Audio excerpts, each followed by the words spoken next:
కోనసీమ స్టైల్లో చేపల పులుసు చేసేద్దామా రాండి. చాలా సింపుల్ అండి బాబు, అద్భుతంగా ఉంటుంది. పెద్ద ఉల్లిపాయ, టమాటా, 4 పచ్చిమిర్చి, అందులోనే సరిపడా పసుపు, కారం, ఉప్పు, ఆయిల్ వేసుకొని అన్నీ మంచిగా కలుపుకోవాలి. ఏంటక్క చేపల పులుసు అనేట్టు చేస్తారని మీకు కనిపించచ్చు.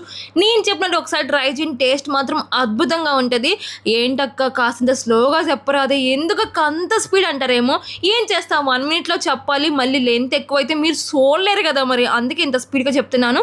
చింతపండు వేణీలో నానబెట్టుకుని దాంట్లో ఉండే గుజ్జు అంతా కూడా చాలా సింపుల్గా బయటకు వచ్చేస్తుంది. చూడండి ఎంత ఈజీగా వచ్చేస్తుందో. చేపల పులుసు చిక్కగా ఉందంటే పచ్చి కొబ్బరి, జీడిపప్పు 2 మిక్సీ పట్టి యాడ్ చేయండి. దానివల్ల చేపల పులుసు చాలా చిక్కగా ఉంటుంది, టేస్ట్ మాత్రం అద్భుతంగా వస్తుంది అనమాట. ఇంకొంతమందికి చేపల పులుసులో వాటర్ ఎంత యాడ్ చేయాలో తెలీదు. చాలా జాగ్రత్తగా గుర్తుపెట్టుకుని నేను చెప్తున్నాను.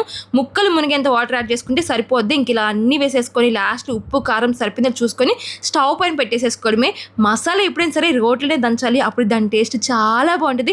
ఇంకా లాస్ట్లో మసాలా అలా తగిలించి ఒక్క 5 నిమిషాలు ఆగి స్టవ్ ఆఫ్ చేసుకుంటే సరిపోద్ది. ఆ స్మెల్కే నాకు మాత్రం కడుపు నిండిపోతుంది. ఒక్కసారి ట్రై చేయండి, చాలా చాలా బాగుంటుంది. ప్లీజ్ లైక్ చేసి సబ్స్క్రైబ్ చేసుకోవడం మర్చిపోవద్దు.